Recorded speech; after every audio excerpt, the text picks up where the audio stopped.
Journalist Helen Eastman, Georgina Sutcliffe, returns home after a disastrous assignment in the Middle East and finds a new job at a local newspaper to be closer to her friend.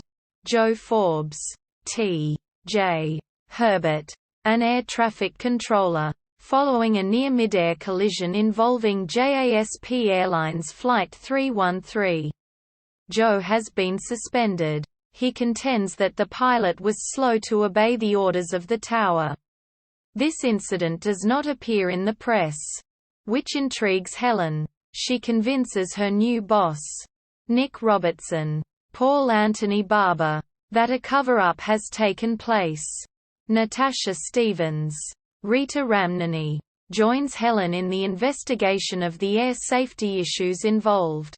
They soon learn the JASP Airlines company officer, David Morris, Stephen Tompkinson, has died, but his wife, a flight attendant, discovers that he has been investigating the same concerns about air safety for years.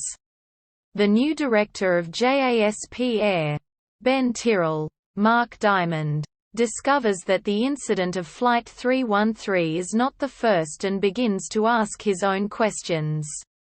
The chief engineer of the company tells him that the pressurization of the aircraft has a design problem, letting vaporized oils pass into the cabin air. Ultimately, the dark side of the aviation industry is exposed with incidents of contaminated air as far back as the 1950s. The pervasive industry denial campaign is supported by the owners of the JASP Airline Company, Charles, Nicholas Day, and Maggie Jasper. Marina Sirtis. Ben has to deal with a moral issue: corporate profit or public safety.